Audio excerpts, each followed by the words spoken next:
So நார்மலாக jack fruit பார்த்தோம் அப்படின்னா, ஜாக் ஃப்ரூட் கல்டிவேஷன் நிறைய இப்போ தெரியும், சீசன் இப்போ தான் முடியுது. இந்த ஜாக் ஃப்ரூட்டை பொறுத்த வரைக்கும் கிராஃப்டட் அப்படின்னா 2லேருந்து 3 வருஷத்துக்குள்ள ஃப்ரூட் வந்துடும். சப்போஸ் சீடுலேருந்து நம்ம போடுறோம் அப்படின்னா அது 4 வருஷத்துலேருந்து 10-12 வருஷம் கூட ஆகும். இது ஃபஸ்ட்டு ட்ரீ இப்போ தான் வந்திருக்கு, ஃபஸ்ட்டு ஃப்ரூட்டு. இது ஃபஸ்ட்டு ஃப்ரூட்டு வரத்துக்கு 10 வருஷம் ஆகுது. ஏன் 10 வருஷம் ஆகுது அப்படின்னா இது சீடுலேருந்து போட்டது, அதனால் 10 வருஷம் ஆகுது. ஸோ இதில் இதுக்கப்புறம் அதிக ஈல்டு வருமானா அது கம்மியாக தான் வரும். ஏன் அப்படின்னா சுற்றிலும் தெர் இஸ் நோ பாலினேஷன், அப்புறம் வாட்டர் மேனேஜ்மெண்ட்டு கிடையாது, பூர் ஃபெர்டிலைசேஷன், இதெல்லாம் தான் ரீசன்.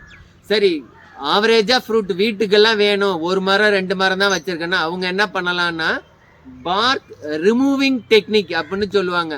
இந்த மாதிரி மெயின் ஸ்டெம்பில் சுத்தமான நைஃபை வச்சு ஸ்லைட்டாக மேலே இருக்க தின் லேயர், உள்ள இருக்க லேயர் கிடையாது, வெளியே இருக்க திக் லேயர், உள்ள தின் லேயர் இருக்கும், அதை ரிமூவ் பண்ணிட்டா மில்க் எக்ஸுவேஷன் நடக்கும். அப்படி நடந்தது அப்படின்னா வீட்டுக்கு தேவையானாலும் ஒரு 4 ஃப்ரூட் 5 ஃப்ரூட் கண்டிப்பாக இந்த மாதிரி சிங்கிள் ட்ரீ வச்சுருக்கவங்க வரும். ஸோ இதெல்லாம் சின்ன சின்ன டெக்னிக் நம்ம ஜாக் ஃப்ரூட்டில் 1 ட்ரீ 2 ட்ரீ வச்சுருக்கவங்க ஃபாலோ பண்ணோம் அப்படின்னா ஓரளவு ஈல்டை பார்க்கலாம். நன்றி.